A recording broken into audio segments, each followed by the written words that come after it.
Have you ever thought, is this just me when struggling to stay organized, start tasks, or manage time? For those of us over 50, these challenges might not be just aging. They could be ADHD hiding in plain sight for decades. I'm Jami Shapiro, host of Grandma Has ADHD, and I'm building a community where your experiences matter. Whether you're diagnosed, questioning, or simply curious, you're not alone.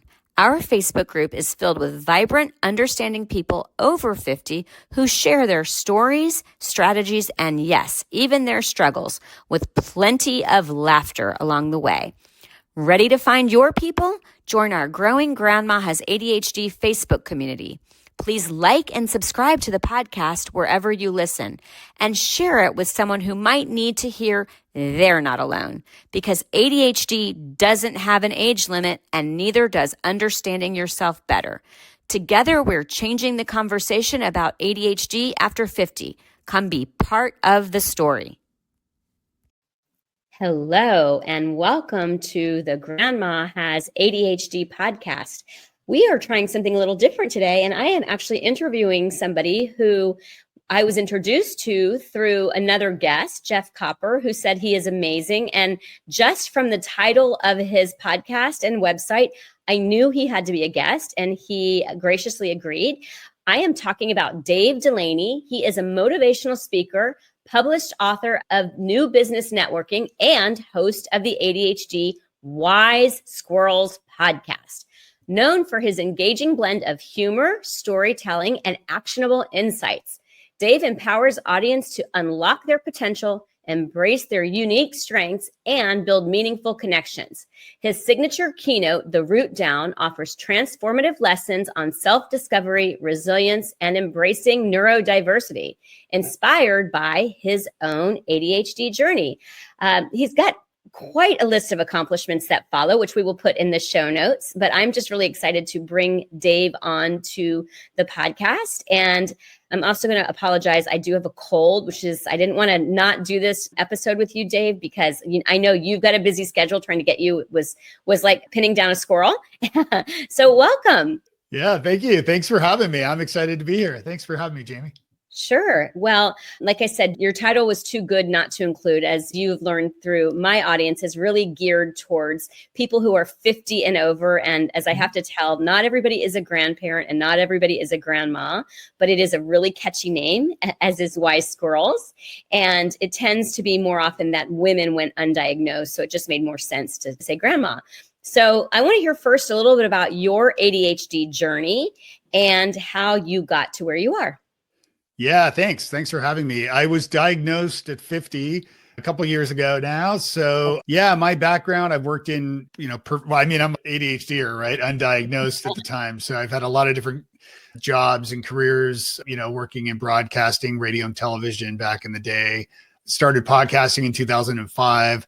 I've had multiple podcasts. So yeah, so ADHD Wise Squirrels is not my first podcast by any means, but it's definitely my most passionate one that I love doing it. But yeah, I was a speaker for Google for about 6 years. I do a lot of keynote presentations and workshops and training on communication skills, and I do coaching as well. And happy to offer your listeners and viewers, a session if they visit wisesquirrels.com. Just click coaching if you're interested. Sure, we will put that in this. Yeah. Wise Squirrels. Okay, so what led you to get diagnosed? And then how did it show up for you as a child that it went unnoticed? Because I'm wondering if you might have been inattentive, because I know the little boys, I'm guessing we're close to each other's age. I'm 55, that the little boys, you could spot them, but the girls sort of went under the radar. So what made you get diagnosed? And then tell me a little bit about your childhood. Yeah, so I was in a mastermind with a couple of entrepreneur friends. And one I knew and one I didn't know very well when we first started working together. And basically we were just kind of helping each other out with our businesses, brainstorming and problem solving and all the things, just keeping each other accountable.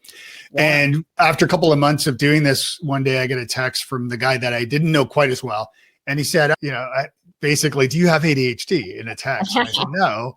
And he said, I think you do. And he said, I do. I'm going to pause because I run into this all the time. And I'm like, do you or don't you?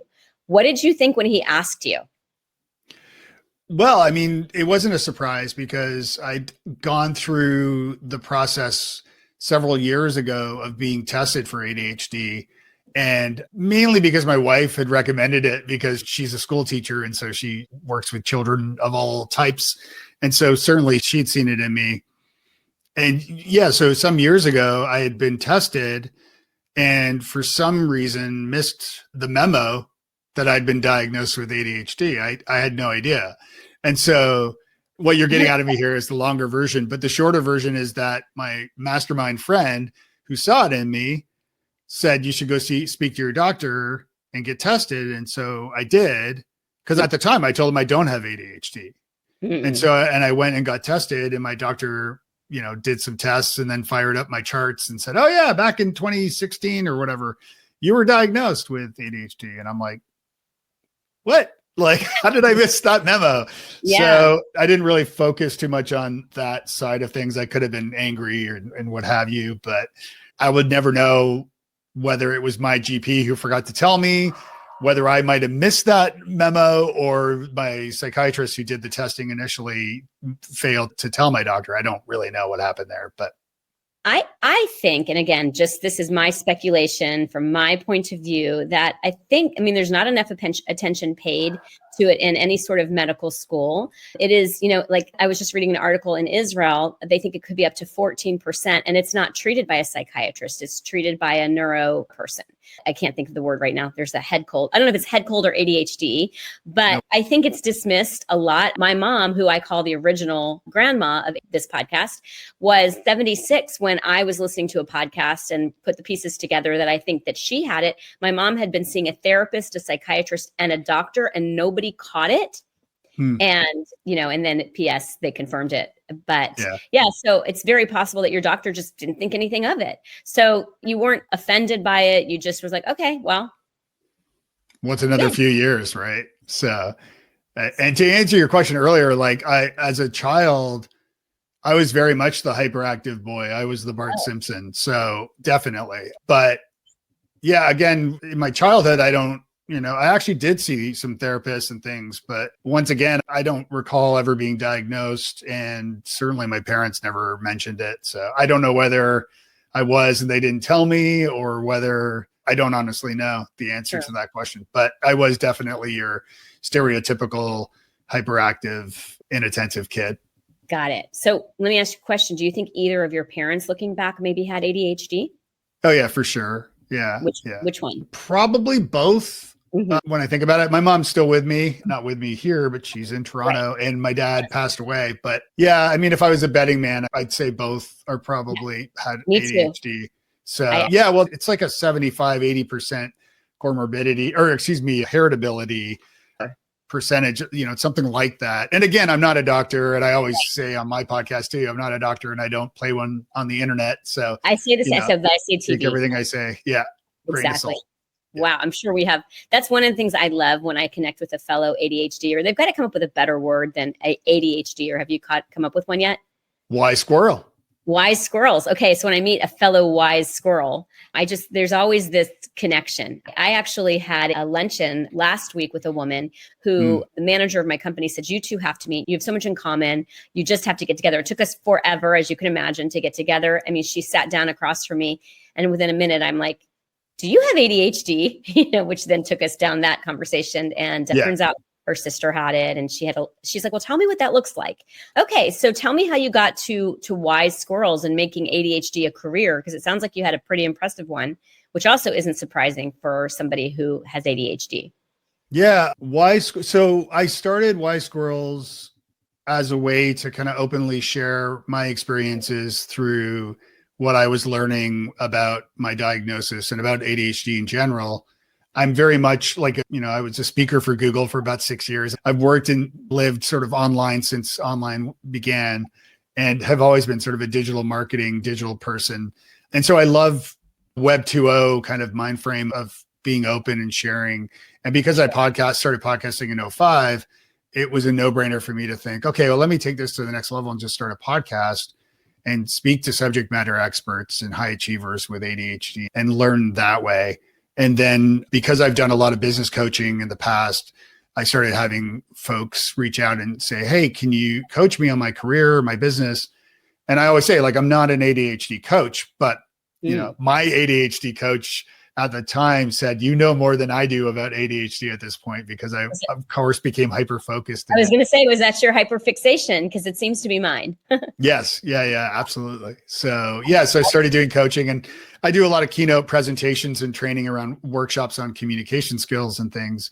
And so, I still am doing a lot of public speaking, but, one of my main talks now is called The Root Down, and that's very much about ADHD as well. Yeah. Can you give us a good overview, or, what our listeners are of what that is, and maybe some communication tips? Because I know that's definitely an area that a lot of us Wise Squirrels struggle with. Yeah. So, The Root Down is a 3-part presentation. The first is about knowing yourself, better understanding yourself, your strengths. The second part is about respecting yourself, and that includes self-love and self-acceptance. And then the third part is about connecting yourself, finding community, and overcoming this sort of loneliness epidemic that we're all sort of experiencing. And the presentation itself is for any group, any neurotype, it doesn't matter.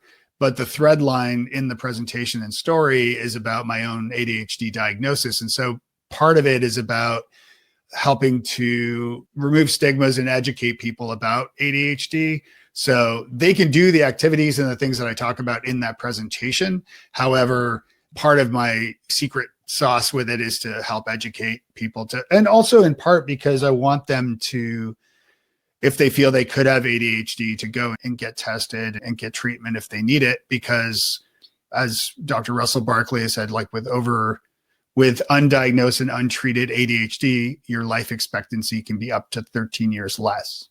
And I can certainly see why, with the addiction issues and the impulsivity and not getting proper sleep. I mean, I don't know about you, but my brain is constantly going, which wakes me up, and I'm not getting the proper amount of sleep. So can definitely see, I work with seniors, and, understanding what it takes to live, the healthiest life for the longest time possible. So definitely. Yeah. I have heard, and I want to know if you've heard this too, that it could be up to 50% of entrepreneurs have ADHD. Do you think? Have you heard that? Yeah, well, I've heard numbers. It's something like that. I mean, it's a hypothetical, right? Because obviously not every entrepreneur has been tested, so it's hard to gauge. But I've seen something like that. Like I forget the full number, but you're like 90% more likely to, or almost 100% more likely to start a business if you have ADHD. So there's a good likeliness that, I said, because we can't work for anybody. Yeah. I mean, it becomes difficult. Yeah, for sure. So I think, and a lot of famous entrepreneurs, everybody, brands like Virgin and Spanx and all IKEA and JetBlue and all the others, Toys R Us, like they were all sort of started by ADHDers. Right. I remember when I thought my daughter had ADHD, and she was in 4th grade. And anyway, that's another story. But I remember going to the internet and Googling successful people with ADHD just to sort of assure her. But okay, so I have a question for you. I don't know if you were there when Penn Holderness gave the keynote address at the ADHD conference. I was not. No, I didn't see that. So he asked the question, he said he was asked the question if he could do the easy button, the Staples easy button, if he could turn off his ADHD and had that as an option, would he do it? So I'm going to take a pause. And when we come back, I would love to hear what your answer is.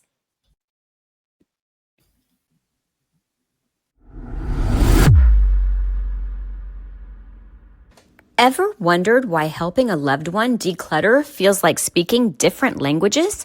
I did, especially with my mom. It wasn't until I founded Silver Linings Transitions, helping San Diego seniors organize and move for over a decade, that I discovered why. We all experience clutter differently. And for those of us with ADHD, it's a whole other world. If you are listening in the San Diego area and feeling stuck with moving, paperwork, photos, or home organization, our team at Silver Linings Transitions gets it. We understand ADHD's unique challenges, and we won't just help you get organized. We'll create sustainable systems that finally stick. Schedule a consultation with our team today at 760-522-1624. That's 760-522-1624, or find us at silverliningstransitions.com. So we are back with Dave Delaney of Wise Squirrels. And while we took a pause, this is such a classic ADHD story. When Dave and I had scheduled our podcast interview, I had forgotten that Monday mornings are when my lawn person comes. So I had to deal with the dog, and then we had to deal with the noise from the lawnmower. So I have taken the podcast upstairs to my 16-year-old daughter ADHD, to my 16-year-old ADHD daughter's room. So you can see the couch, which serves as the wardrobe changing station. But at least my sound is better. So thank you for your patience, Dave. And I love when these things happen with somebody who has ADHD, because they're just like, oh yeah, and when you own it and you're not embarrassed or trying to mask it, it makes your life so much better. So yeah, absolutely. I was going to say that's also any teenage girl's room, or boys for that matter. So actually, no, because my middle daughter has OCD. Oh, wow. Okay. Oh, all right. Fair enough. Meticulous. So it's funny because I have two children with ADHD, and the middle one has OCD, and that could be a podcast in and of itself. Got it. Okay. So I had left you with, if you could press the button and take it away, your ADHD, would you take it away? Yeah, it's a good question. Probably not, just because my life, like, it gets into the question of, and what a lot of people who are late diagnosed fall into, is this problem of reflecting a little too much on the what ifs or what could have been, on your past. And I think that's kind of dangerous territory and can lead to depression or depressive thoughts, at least.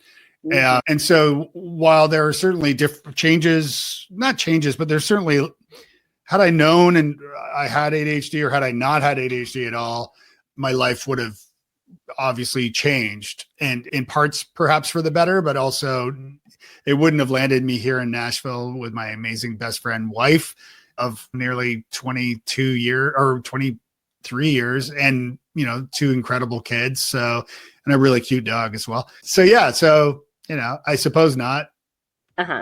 Well, I'm so glad that you said that, because that's such a big part of what I'm trying to do with, seniors who are discovering their ADHD, and they have been left out of the ADHD conversation. I mean, I'm very much you pick up a magazine anywhere, or you listen to a book that, even Penn Holderness ADHD is awesome. Nobody gets into what it looks like for seniors, but there's this term that I love. It's called gerotranscendence.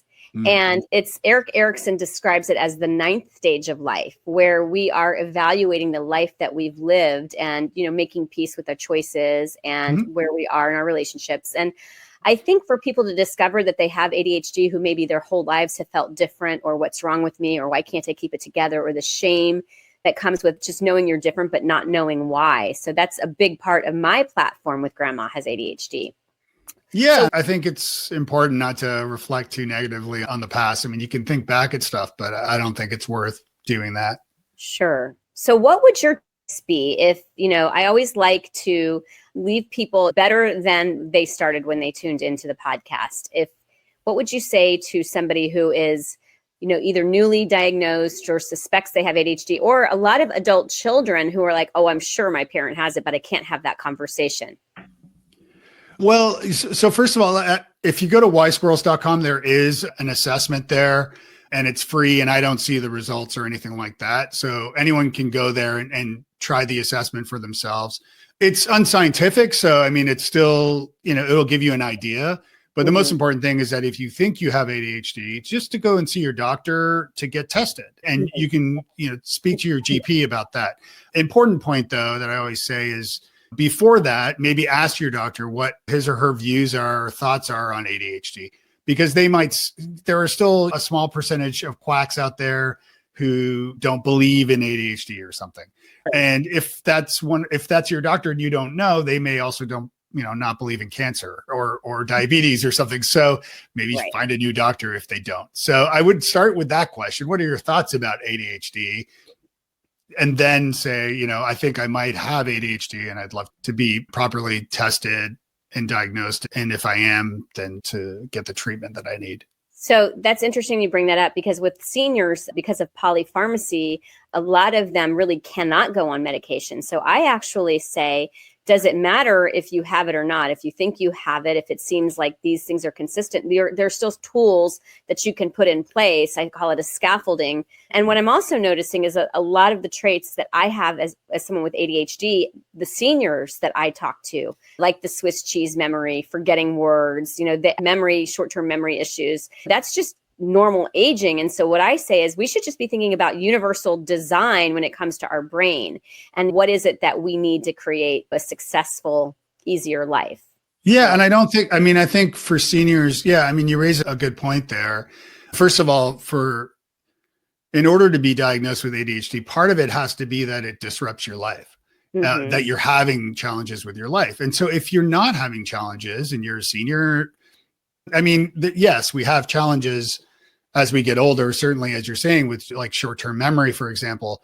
But any ADHD treatment, like medication or whatever, is not going to cure your ADHD. There's nothing to cure. It's just the way we are. Mm-hmm. So again, I don't think any sort of medication, for example, is going to help you necessarily with that so much that I know of. So I think it's important to consider whether it is disrupting your life. And if it is, then it is worth getting diagnosed, or just if you want to know. But as far as like taking stimulants, medication for ADHD, I don't know enough about what works or doesn't work along other medication that you may already be on. So, and of course your doctor would figure that out for you. Yeah. So you know what? I was listening to one of your podcasts and you mentioned that you had started meditating. And I wanted to ask you about that because I know it is so good for us and I cannot do it. It's torture for me. So how did you make that happen for yourself? Yeah. So I've dabbled with it all my life, but started taking it very seriously in 2020 when sort of the world was imploding, both on a personal level with, we had a tornado damage our house and things. And then, of course, everything else going on in the world, pandemic and so on. So because of the stress of everything, I decided I'm going to take it seriously and start meditating daily. I used an app called Waking Up. It's a podcaster person, Sam Harris, who I really enjoy. He has an app called Waking Up. And so it's basically 10-minute guided meditations you do every day. There's a lot of confusion about meditation as far as in mindfulness, as far as like, well, to your point, like you said, you can't do it. I would push back and argue that you could if I wanted to. Well, it's not just that. If let's say you're washing some dishes and you look out of the window and you look at your nicely fresh cut lawn and maybe your dog out there, and just for a moment you look at that and you think, gosh, I'm lucky to have this home and someone doing my lawn, and gosh, I got a cute dog. Mm-hmm. Like that is mindfulness. That's you pausing for a moment in your day where you could be thinking of all the things you need to do and all the chaos and maybe bad thoughts or whatever. But for a moment, you're thinking of something positive and you've stopped or slowed your mind enough to kind of think about the moment. That's called mindfulness. You're being mindful. And meditation teaches you, there are many different types of meditation, but meditation, one of the main things it teaches is mindfulness. And it's this idea of trying to pause and slow down and be present and be mindful, as opposed to being mindless, which is every other moment that we're just going through life. So it's not so much, one of the things I learned from Sam Harris's app, going through the Waking Up app, is he mentioned like that when you're trying to meditate and you think of something, instead of like beating yourself up about that, let it play out like a short film in your mind. And so, for example, like if you think, okay, I've got to walk the dog. I've got to walk the dog today. And you think this as you're trying to actually sit down and focus on your breath or look at whatever and meditate. And suddenly you start thinking, I got to walk the dog. I can't meditate. Instead, think about walking the dog and picture in your mind, like picture yourself walking your dog, like exactly what you have to do to walk the dog. So I've got to get the leash. I've got to get the dog on the leash. I've got to get the poop bags. I've got to get my shoes on, and then got to go outside and bring the keys, right? They got to lock the house, walk around the block. We're walking, maybe the dog poops, you pick up the poop, hopefully, and you might meet another dog along the way, whatever. And then you get home, you get back inside, bring the dog in, take it off the leash, lock the door behind you, hopefully throw the poop out somewhere. As you think about that thought, that little movie playing in your mind, you realize that whole scene ended, first of all. And Mm-hmm. it took a mere like few seconds really to think about it all. Mm-hmm. And so let it play out in your mind instead of beating yourself up like, I can't think about my breath. I got to walk the dog.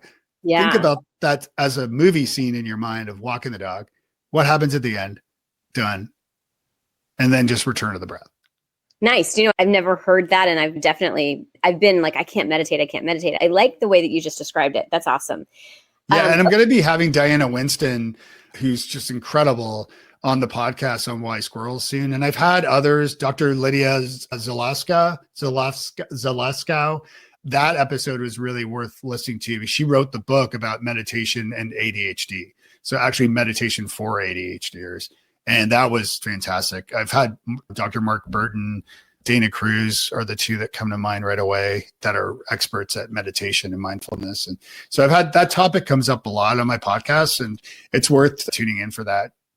Yeah. So what would you say of all of the things that you've learned would be the best takeaways that are really geared more towards my audience? I know your podcast is really towards a later life diagnosis, but I'm really focusing more on the even later than that, right?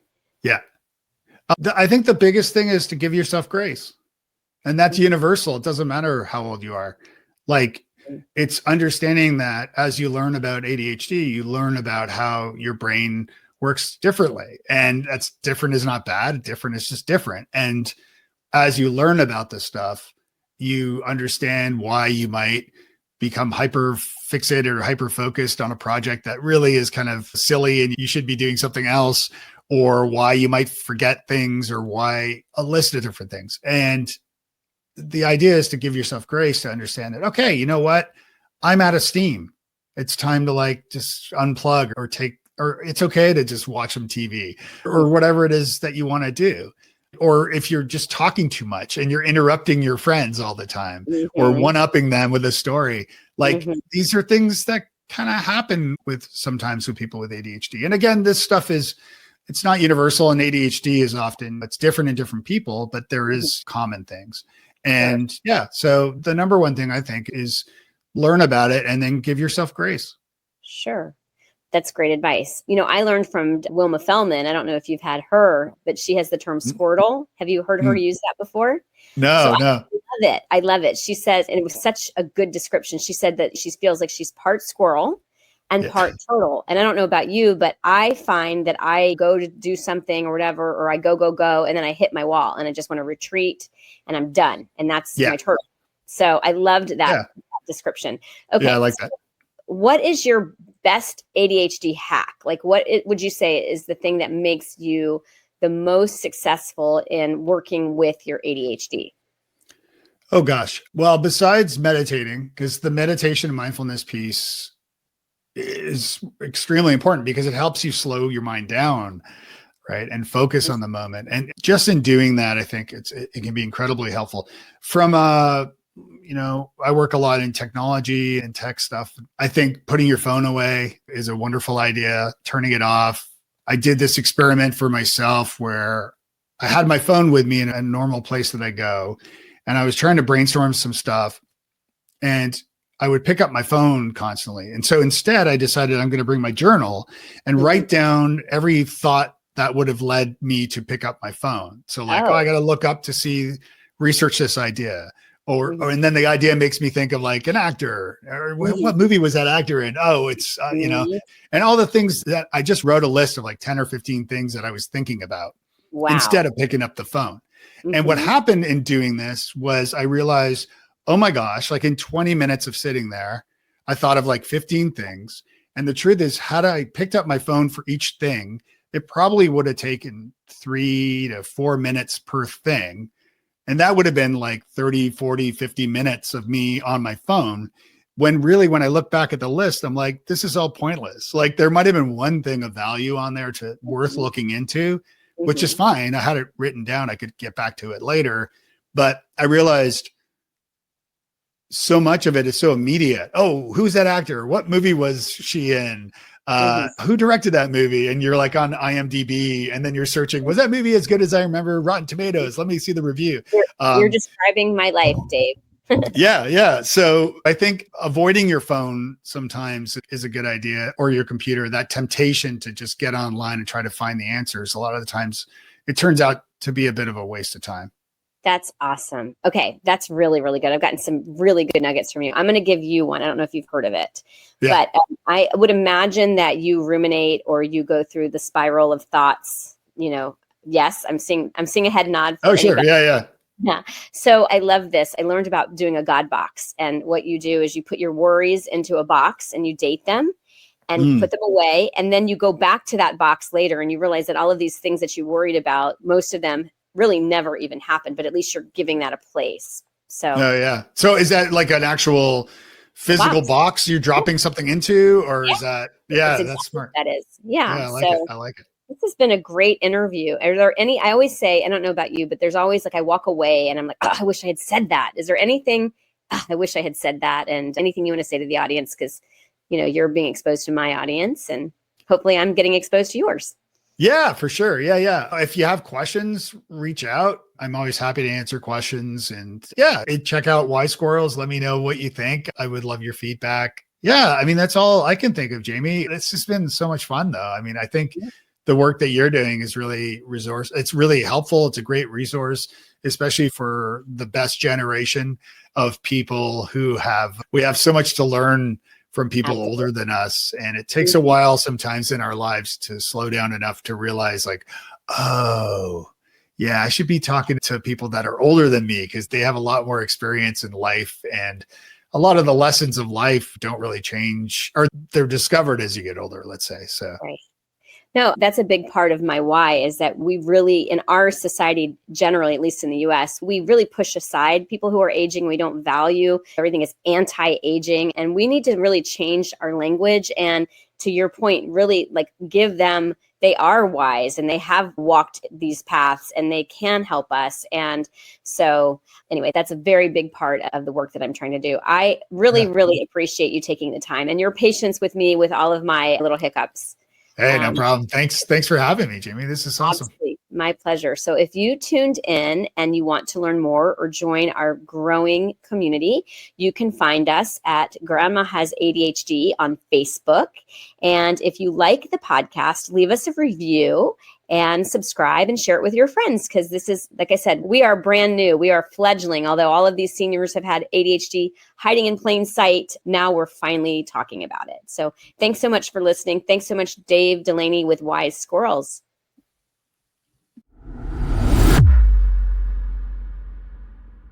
The opinions expressed on Grandma Has ADHD podcast are those of our guests and hosts and are intended for informational and entertainment purposes only. This podcast does not provide medical advice, diagnosis, or treatment. The content discussed in this episode is not a substitute for professional medical advice, diagnosis, or treatment. Always seek the advice of your physician, mental health professional, or other qualified health provider with any questions you may have regarding a medical condition or mental health concern. Never disregard professional medical advice or delay in seeking it because of something you have heard on this podcast. If you think you may have a medical emergency, call your doctor or emergency services immediately. The host, guests, and producers of Grandma Has ADHD do not assume any liability for the content of this podcast. Listen at your own discretion.